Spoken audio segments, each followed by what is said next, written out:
Some people really don't know how to produce anything, so they don't have much credit. Others have great capacity. So let's forget about financial credit and look at real credit.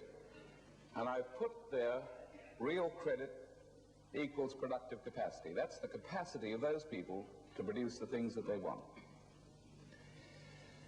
And that is made up of a number of different things, which I've listed under various headings, as you can see. And the first thing is, before any group of people, before any nation can produce anything, they've got to have something to start with. You couldn't go right out into the middle of space and start producing things, because all you've got around you is space. So I've listed under heading 1 the simplest, most basic things that any of us could think of. Earth, the source of our food. It transforms seeds into life, plants. In fact, really, it's the bed of all production, if you like. Air that we breathe. Without air, of course, we couldn't live. Water, which again is absolutely essential to life. We don't last too long without water. Minerals that we shape into the various tools that we use. And solar energy. And solar energy in a wider sense than just sunbeams. Sunbeams is the start, but sunbeams are then locked into various types of energy, like, for example, petroleum or coal, all of which really is trapped sunbeams. We call it solar energy. Locked into fossil fuels, just trapped in there, and then mankind can use it. And you look at that list first of all, and you just look along it, and you'd have to ask the question, how much of that was created by man? Quite obviously none of it. Who created it then? Well, Christians don't even have to think about that. They know very well this was created by God and was given to man. Now, this sounds absolutely trite, doesn't it? Most people know that. Little children would know this.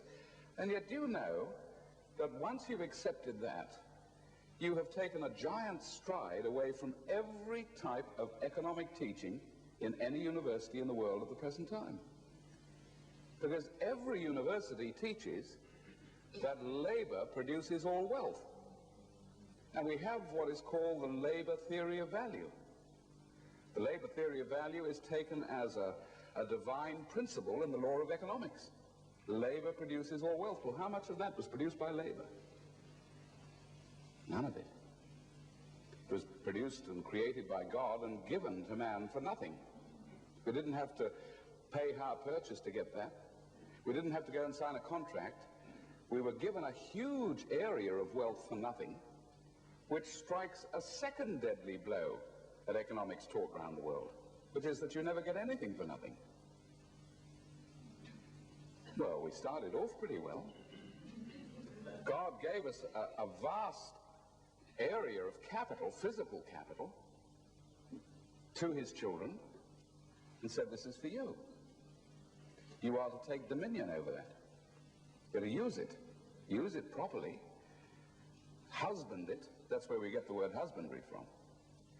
And for a long time, man lived in an environment that had all these things that God had given us, and we didn't really know how to use it.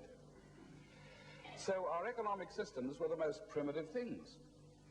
You can read it in the Old Testament. Simple tribes that just herded cattle on hillsides. You can still see many nations in the world that live at that level of economy. Subsistence. Sometimes they eat berries out of the forest, shoot an animal. Their whole economic system, their productive system, is a terrific struggle just to extract life out of what God has given us. But you see, inherent in what God had given us was also this thing, which we've developed in the previous lectures, that if you discover truth, it makes life better for you. And man began to discover ways to use this beautiful capital that God had given us. He discovered something called a wheel. Now, he didn't really invent it. He merely discovered a natural law that was there. Wheels turn, they're round, you can shift things with them. You can even ride on them. And as soon as he discovered that wheel, his real credit grew a little bit. He discovered something called a lever. You can get a lever and put it over a fulcrum, and you can get on the end and you can shift a weight you couldn't shift with your muscles. Now, he didn't actually create the lever. He simply discovered that by putting two things together, you'd stumbled on part of God's law, and it made things easier. And he began to bank this knowledge of how to use the environment into his mind and then to pass it on to his children. You see, once the wheel had been discovered, we didn't have to keep discovering it every generation. Fathers told sons, and sons had that knowledge for nothing. So as God gave people something for nothing, we, in turn, having discovered how to use this, then passed it on to our children for nothing. We had a mechanism to do this, which we call our educational system. And the educational system is supposed to be a mechanism to keep passing on to those who come after us what we have learnt about the environment that God has given us. Not just in production, but in every sphere of human activity. And this bank of knowledge that we've got, we call our cultural heritage. The Americans call it know-how, which perhaps is more graphic. You just keep passing your know-how on, and each generation gets something for nothing. Now, it's quite possible for a generation to come along which says, this cultural heritage, you know, is just a waste of time. Why bother to pick it up? Why bother to learn it? And you can have a bank of knowledge which has taken 1,000 years to build up, destroyed in one generation. And what happens to that civilization? They go right back to square one, and it might take them another 1,000 years to build up the same cultural heritage that the previous civilization might have had. You lose the whole thing just by disobedience or neglect or pride. But provided you use the cultural heritage which you've been given correctly, how to use what God has given us, certainly in a productive sense, it enables a number of great benefits or increments to come flowing through. And in a productive sense, every time we discover a way of making advances, doing things easier, learning how to use our environment, we can translate that into one of two fields. Either we can continue to increase production, or else, as we've discovered a way to make it easier, we can have more leisure. We can have our Sundays off. Don't have to work on those days. You could even have Saturday afternoons off. And I would put it to you, again, right against everything that is taught, that what we call the greatest progress, if we're going to use that word civilization, comes out of leisure and not out of work. Really challenging a few sacred cows, no doubt. People say leisure instead of work. Well, you can test it. Go and have a look at societies that have no leisure at all. They're the most brutalized type of societies that you'll ever find. You can think of a number of examples. I spent nearly all my life in Africa, and you can see many people there who have no leisure. I can think of one tribe in the Kalahari Desert. They'd be the hardest working people on earth. Their economic system simply evolves around getting up as the sun comes up, going off hunting, perhaps going 30, 40 miles. If they're very lucky, they find an animal, shoot it, drag it back home, absolutely exhausted, put it in a cooking pot, eat it, and that gives them the strength the next day to get up and do the same thing. And if you don't do it, you go hungry.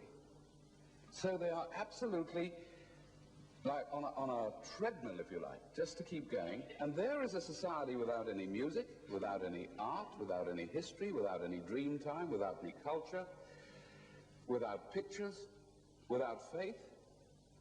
And they could be like that for another 1,000 years until they simply discover one little new facet about God's creation which might break them out. Perhaps just a new weapon to shoot that animal, I don't know. Perhaps the fact that you can plant seeds in the ground and make it grow into food. You can go and have a look at communist societies. The one thing the communist society says is no leisure. Full employment for everybody, 7 days a week, including wives. And one of the most remarkable things that people come back from a trip through Russia and they say, 11 o'clock at night you see old women running concrete machines and sweeping the streets. There's a brutalized society. But as against that, go back into periods in our own history as we developed a very dim understanding of how to use our environment in a Christian way. And one of the most interesting periods is right back in the 1200s, the same period that produced Magna Carta. But although they'd never heard of motor cars and televisions and all the gadgets that clutter up our society today, for what they needed, they had a good productive system. Their food, their clothing, their shelter, their simple needs. And the result of this was that the average family in England, and not only England, but really right through parts of Europe, between 12 and 1300 were working 16 weeks of the year. 16 weeks of the year, and here we are arguing about a 35-hour week as though the end of the world had come. The church, which was very strong, decreed 150 holidays a year. 150 holidays a year. They were called holy days. That's where the word came from. And there was a special saint for each day. And you go through the old church calendars and look at the saints' days, you'd have a job remembering how many there were. And on those days, you didn't work. Well, what on earth did people do with 150 holidays a year? Did they all go down to the pub and get absolutely blind drunk, or on drugs, or get on motorbikes and go screeching around the streets? Or they translated that enormous leisure period into the greatest explosion of culture. They spiritualized their lives that we've probably ever seen. It's about the last asset that Britain has got left. In a period of 97 years, they built 48 of the most beautiful cathedrals that mankind has ever seen. And they were built in spare time as a leisure activity. And you go into cathedrals like Westminster Abbey or Canterbury Cathedral, Exeter, Wells, Norwich, right up and down the length and land of Britain. You walk into buildings that are out of this world. 600 or 700 feet long, 300 feet tall, and the thing that hits you is the almost excruciating amount of detail and care and love that went into building those. Minute carvings. We couldn't do it today. There's not one machine, there's not one engineer, there's not one architect could even approach it. All done with simple hand tools. First one that was ever built was Notre Dame Cathedral in France. They had 2,500 volunteers working on that cathedral every day for 80 years. How's that? And you come outside and you see scratched into the old stonework to the greater glory of God. There were no strikes, no overtime, no bosses, no union officials, none of the nonsense that we've got today. People just got together after the food and the housekeeping and the living side of life was concerned and said, well, what are we going to do? Let's build the most beautiful thing we can do up on the hill there. And away they'd go for 80 years. It wasn't only in the field of the church. Their cottages, many of them are standing today. When you built a home there, you didn't build it for 60 years, you built it for 800. Little cottages right up and down Britain. Those marvelous villages, guild halls, where they used to hold their civic functions, their markets. Nearly everybody plays a musical instrument. You're an absolute non if you didn't play something or other. Terrific amount of drama. There was really no barrier between the church and the state. If you had a great problem in your village, you took it into the church. And people used to sit around in the church and discuss philosophical questions and political questions and how should we run the nation. And that's how Magna Carta really was a Christian document. It was the product really of the church, even though it applied to the state. And people call that period Merry England. Merry England. There's a nice ring about that. And it flowed through to the 1400s and the 1500s, and it began to throw up individuals who had a tremendous personal development of genius, which comes out of a type of field that is nurtured in a certain type of way. People like Shakespeare and Bacon, the father of deductive science. And then gradually men lost the vision. The next great discovery under heading 3 there was something called the division of labor. Now, up until that time, everything had been done on a very simple cottage industry basis. One man was a thatcher. He thatched roofs on cottages. One man was a man who put shoes on horses. One man was a clothier and made coats out of... Everything was done on an individual, simple cottage industry basis. One man was the baker who made homemade loaves. One man might make nails for building, and they had very primitive nails, and he used to sit down in his village with a little forge in front of him, and he'd draw bars of iron into the right length with a hammer and a forge, and then he'd put a point on one end and a flathead on the other end, and pack them into little baskets. Working under that system day after day, he might produce 50 nails a day. And then he discovered that if you sat 4 people down in a line, and each person took part of the process, one heated the iron, the next one put the points on, the next man put the flatheads on, the next man packed them into their little rush baskets, that without any extra effort, production now increased to 150 nails per person instead of 50. There was a new extra bonus that came without effort simply by discovering correct principles. And that was the forerunner of huge industrial lines that really have taken it too far today.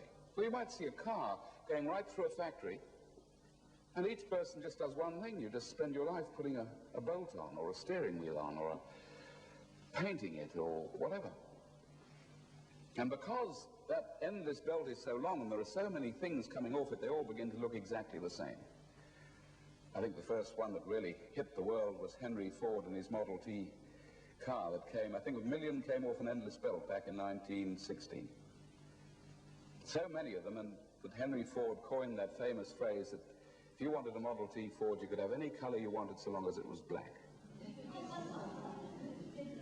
But really, if you think about it, that discovery should have knocked that 16 weeks of the year down to 13 weeks of the year, or perhaps 12. And then all of a sudden man discovered the most incredible thing of all, this strange thing called the machine. And here was a means, this strange thing, whether it was a steam engine or electricity or a 1-horsepower motor or whatever, of translating solar energy straight into production without human muscles being involved at all. This 1-horsepower motor would do the work of 10 men with wages, sweat, blood, tears, toil, tiredness, for a few pence a week in the form of energy. And you just imagine standing in the Industrial Revolution as the first machines that mankind had ever known came into existence, and looking forward into the future and trying to dream what society is going to come out of this. Is the day actually coming in the future when we're going to have, instead of men walking around a paddock behind a horse and a plow, we're actually going to have a machine that plants the wheat and harvests it? People would have said that's mad. Don't be ridiculous. I saw the figures for the United States the other day. They got all their wheat harvesters into one paddock. They could harvest the whole state of Iowa, which is 56,000 square miles, in a fraction under 24 hours. Staggering. Is the day coming when man no longer has to crawl down a hole in the ground with a pick and a shovel on his back and a bag with a lamplight to hack out a few minerals, put it in his bag and crawl his way up to the surface? We're actually going to have machines mining our minerals for us. Go and have a look at that Rundle thing they're developing in Queensland. We're going to bring into Australia, this is an awful thought, 3 machines that are so big that each machine wouldn't even sit on a football pitch. It has legs on it which are like massive, great 10-foot elephant trunks. And to pick one leg up, move it forward, put it down again, takes 44 gallons of fuel. Complete drum. And the bucket on the end of the arm, which just digs into the soil, you could put the whole Sydney Symphony Orchestra sitting in that bucket playing away at their instruments. And we're going to have 3 of those gulping away 24 hours a day. Is the day coming when we're actually going to see horses traveling along the roads without carriages pulling them? What's the biggest problem? Where to park the wretched things today. Isn't it? And then the most incredible question of all, is the day coming when man no longer really has to work? We need fewer and fewer people to produce the things that are needed. That we're moving into an age when that dreadful punishment of the Garden of Eden, by the sweat of your brow, a punishment from God, is going to be lifted off the backs of men. And then the most incredible question of all is the day coming when man no longer really has to work. We need fewer and fewer people to produce the things that are needed. That we're moving into an age when that dreadful punishment of the Garden of Eden, by the sweat of your brow, a punishment from God, is going to be lifted off the backs of men. And that terrified the world, that thought. And instead of facing up to what was happening, when you think about it, the machine did the very opposite. The first machines that were built, instead of liberating people, were actually put into the cotton mills of Lancashire. And as the machines came in one side of the factory, the door at the other end opened and people just got the sack. They weren't needed. And they stumbled out into a new world where production was increasing and more people were starving because they hadn't got jobs. What we're talking about now, this huge unemployment, we've been smothering up for 200 years, you know. It's not something new. It's just got more and more intense. But it started then. The production of Britain rose and the starvation of Britain increased. Isn't it ridiculous? And workers scratched their heads and said, what's the answer? The answer is, let's get rid of the machine. So they had gangs, went round Britain, in the dead of night with huge jackhammers, broke into the factories and tried to smash the machines to pieces. The Luddites. They couldn't hold it up. It was coming in so fast. There was an avalanche of technology. So the next development was much more frightening. There was a little man called Karl Marx sitting in Britain. That's where he was, in the middle of that Industrial Revolution, writing a book in the British Museum called The Communist Manifesto. And if you look at that book, it was written as a response to this new development. And he says it was not the machine that was to blame, it was ownership of the machine. And if we could produce a new scientific world where we got rid of all private property, how could one man exploit his brother? So let us build a revolutionary machine that will sweep the world and all the institutions that have shaped that previous world, including the Christian church. It's got to be broken by violence on the scrap heap of history and a new scientific age of equality put in its place. And you know, if you're starving, and you've got your kids working down, sloshing through the mines underground as they were in that Industrial Revolution. Little kids of 7 and 8, down thousands of feet in the darkness. Or your wives were working 16 hours a day for the price of bread. You know, you listen to anything. And that movement has now taken a third of the world, more than that. But it provides the thinking, the teaching, the learning in our part of the world. At every university, broadly, the economic teaching we're getting is one variety or another of Marxism. Sometimes unconsciously, sometimes quite consciously. But what was the Christian answer? The Christian said to those who were sloshing through the water, this world is a vale of tears. We're not meant to enjoy ourselves, you know. Just think about the world to come.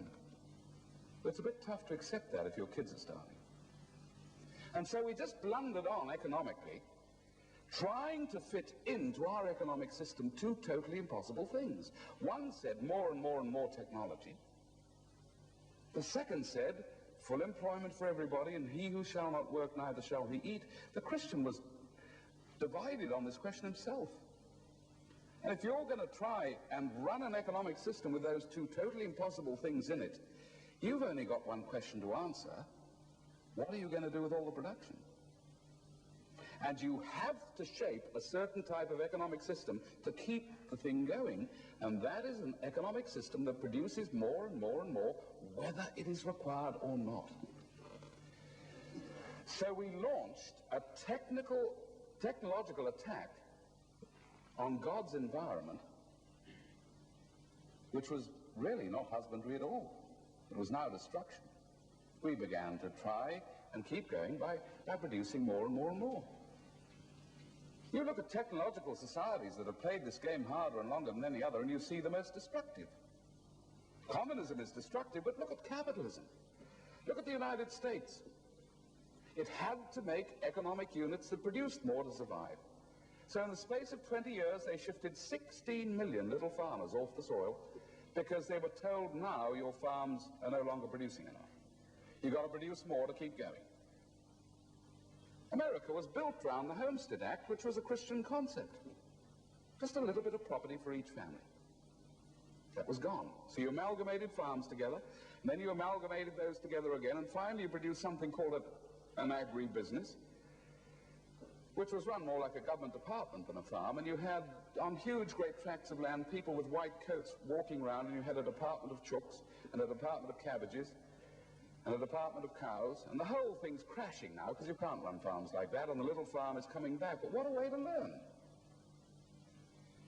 And what happened to 16 million people, that's more than the whole population of Australia, just heaved out of one social economic environment and dumped down in another?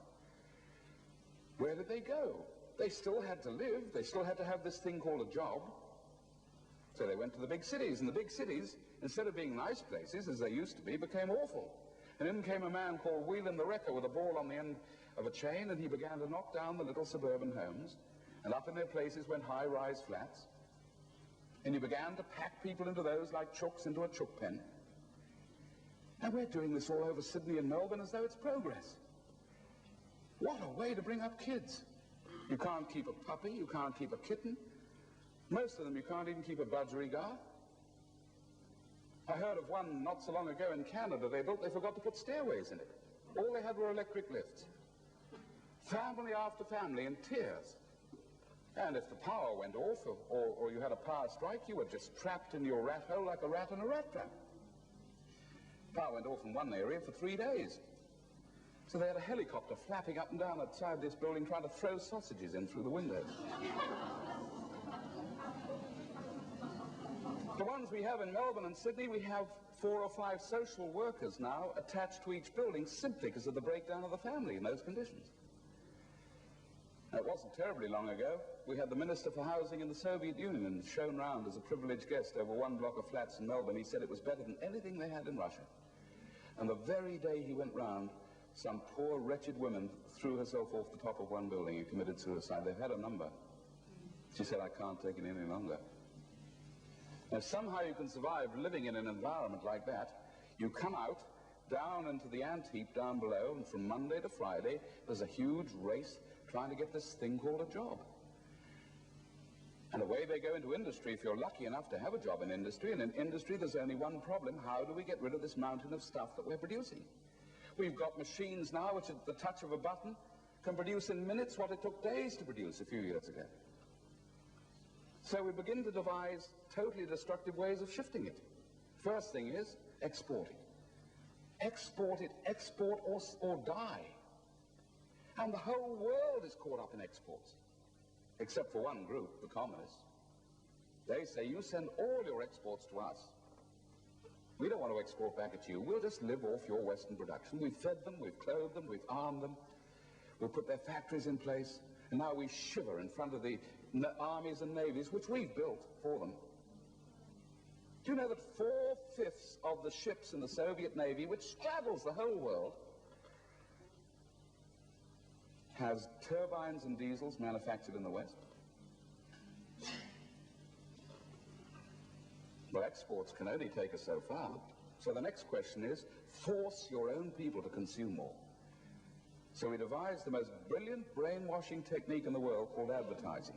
Instead of being a service telling you what's available, it's now a pressure to make people conform. And it hits you every 5 minutes over your television. We take it now for granted. But just sit and listen to it one day. It's brilliant, you know. Something washes whiter than white. Now, what does that mean when you think about it? All go and live in Marlborough country.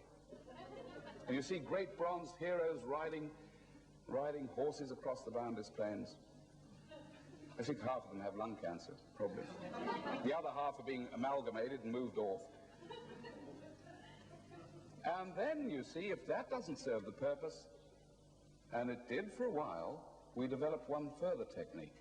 The only way we can keep our society going is to start making things that'll break down quicker and quicker. I don't know if you've noticed this. It is a science taught at university now. It's not just haphazard. And if you want to get a picture of this, get a book called The Waste Makers by Vance Paggott. He's a socialist. His conclusion is wrong, but his description of the problem is 100%. He just went through one industry after another in the United States and painted a picture of what was happening. One I can think of, tires on cars. There was a little firm, absolutely broke, desperate, didn't know how to survive, trying to appease the bank manager. They had a board meeting and they said, well, look, let's look at the tires. The tires were lasting 20,000 miles on the average car. Let's make a whole new batch that only lasts 10,000 miles. So they did. And the dreadful thing is, it solved their problem. They sold more tires, you see. Bigger profits, black figures instead of red figures, happy bank manager, everybody smiling, more jobs. And in that microcosm is how we're running the Western world.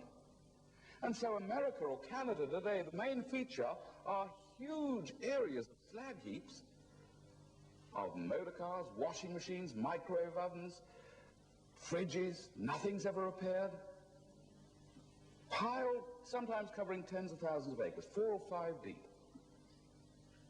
And that is, so long as we keep building those, perhaps we can keep the thing going. And even that now is running out. And so now we're finally getting factories where you don't have people working. I saw a picture of one the other day. It was a photograph where the factory was so big you couldn't see the end of it. It was just bank after bank after bank of machines producing shirts. And you went into the office, and there on a board was a program set up, all computerized, and you could work out how many shirts, how many colors, how many sizes, how many buttonholes, how many buttons, whether it was short sleeves or long sleeves. And you just pressed those buttons, and you went round 2 hours later to the other end of the factory, and you just picked up what you wanted. All in boxes, all with plastic covers, so many of each. And there wasn't one person working in that factory. It even swept the floor itself. I saw another picture of a factory producing pistons, exactly the same. To show how far we've gone, there was a seminar not very long ago on where we're going to take the industrial society, held in Florida. And they had politicians and economists, because this is a political problem just as much. We have now great armies of unemployed who are becoming revolutionary.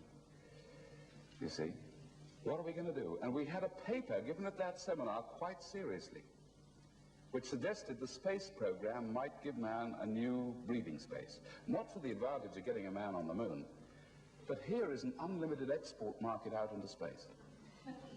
We could keep everybody fully employed in factories, producing the things we need, put them in rockets, put a match to it, blast it out.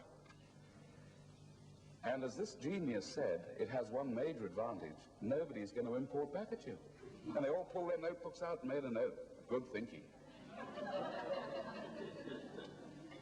And in order to keep this momentum going, America, which a few years ago they thought had inexhaustible raw materials, is now running out.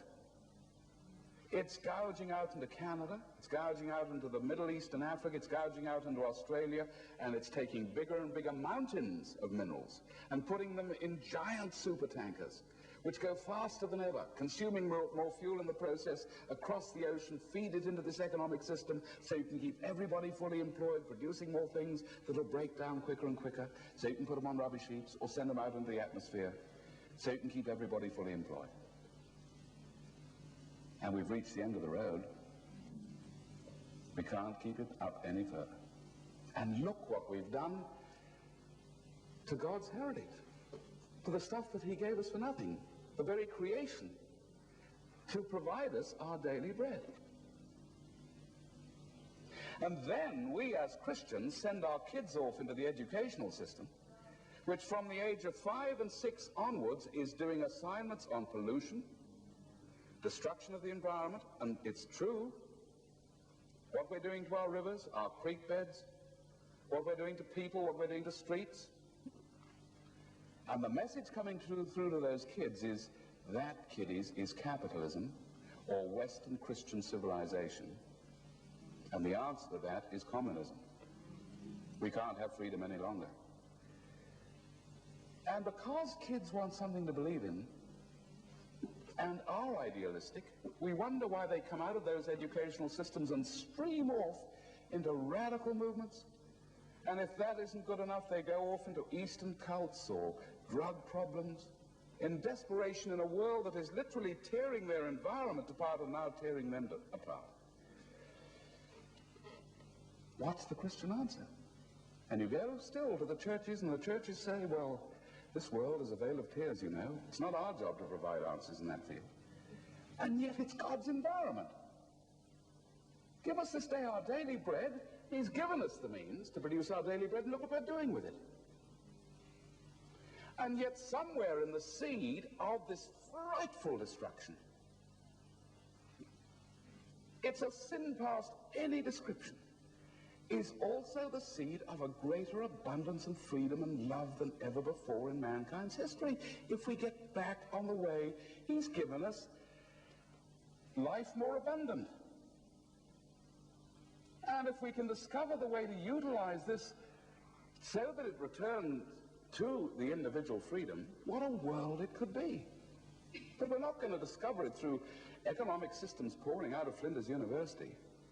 It's got to come through individuals rediscovering the way that God wants us to live. God has economic answers. He's got answers for our economic system, our money system, our political system, our tax system, the way we use the environment, and we dare not turn away and shut our eyes and say this has nothing to do with us. Surely. And thank God the church is beginning to wake up and is beginning to see that. We are responsible. We do have to have an answer. What is the answer? There's a key in this, you know. And the key is this. Every time man discovers a means of creating more and producing more, not creating more, but producing more of the things that are needed, so that we have mountains now around the world, with less effort than ever before, are the costs of production going up or are they going down? And surely you'd have to argue they're going down. The costs of the man who spent a whole day walking around a paddock to get 1 acre of wheat in are 10 times as great as the 10 minutes we take to do that acre a day. What we should be getting as a result of all this, right through the progress of human history, as we've discovered the right sequence of laws, is a cost structure that is gradually coming down the whole time. Our goods should be getting cheaper. Let me give you one example. At the end of the war, to get a motor car off an endless belt took 1,100 man-hours. That's 1,100 men working for an hour. The Holden, the Commodore, now comes off in a fraction under 20 man-hours. It's the same material, but it's a fraction of the human effort. Should that Holden be more expensive or cheaper? Cheaper. There's a little story that illustrates this. Now, I just ask you to consider what sort of environment would Australia be if we just got one thing through, without any new laws, new governments, new anything else. All of a sudden, the Australia that we're living in, you began to find prices dropping. Not our returns and our incomes, but costs coming down. Our taxes, our electricity, the food that we buy, the essentials that we need, gradually coming down. For a very short while, I think we'd glut ourselves. This happened when they took sweet rationing off in Britain at the end of the war. They took it off, and everybody bought Mars bars until they were sick of them. I think it took about a month. And then they discovered in the second month they were eating less Mars bars than they were even when rationing was on. It was a funny thing. People got straight again. So there's going to be that for a while. But then, what would happen to people? And I put it to you that a number of things would happen. That little farm would be able to stay there. Instead of a new phrase ringing through the country, get big or get out, which every farmer dreads and fears, there might even be a new slogan, why not get a little bit smaller? The corner store would come back. Wives who genuinely wanted to, there'd be no force, could drop out of the workforce. Many daren't do it today and be with their kids. Husbands might genuinely take 2 or 3 months holiday each year. You could afford to do it. There was a time we used to do this in Australia. I met a community up in Queensland not long ago. The whole district took 3 months off to build a hall. Wouldn't dare be able to afford to do that today. Parents could communicate with kids. People could retire earlier, which would open up new opportunities for those who wanted to get into the workforce, who at the moment are totally denied. There's no path through for them. Homes would become available to young people who want to get married. Interest rates would come down. Isn't that the sort of world we'd have time to speak to each other? We're running most of the time now. And sit down and have those community things we used to do, not just in the church, but the 101 other ways we used to live. Go round and look at the Australia of the 1920s and look how many things were done simply, not by government handouts, but people getting together and building the local hall or making a tennis court or doing those sort of things. That's what ought to be happening. Why then is it not being done? There's a little story illustrates this. It's the story of a man who was washed up on a desert island. I do apologize for island stories, but they're often the best way of getting it through. And he was the only survivor. The ship had gone down, and in the middle of this island, there were some coconut trees, and his one chance of life was to get some coconut down. So in the morning, he was pretty unfit, tried to climb up a coconut tree, took half the skin off his knees, got up to the top eventually, hooked an arm round, and knocked down a coconut. Plop. Slid down the tree, took all the skin off the other knee, got down to the bottom, ate that coconut. And that gave him the strength the next day to repeat the process. And so he had a little cycle going on the island. Every day his production was a coconut. Every day his consumption was a coconut. If you wanted to work out cost of production, you would have to say it was one coconut over one coconut, wasn't it? Say if this is a bit too complicated. Then one day, he learnt the knack. He was getting fitter. He'd learned how to climb. Climbed up that tree, hooked his arm round, and down came 4 coconuts. Slid down the tree, and now he was faced with a bewildering array of choices. Either he could be an absolute pig and eat 4, or else he could have 3 days off. But what was cost of production now? Surely it was 1 coconut over 4. It's a quarter of what it had been before. Every time we discover a new way of using God's creation beneficially, things should be getting easier and not more difficult. I tell you that story because I saw this school run by Eric up in Toowoomba a few years ago, and we had 3 economists from the Darling Downs Institute of Advanced Education in the audience.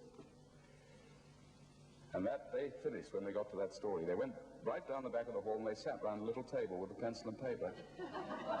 1 coconut over 4. And when the school had finished, one came up and said to Eric, I'll never forget it. He said, where's the trick? He said, there must be a catch. It's one of these trick questions.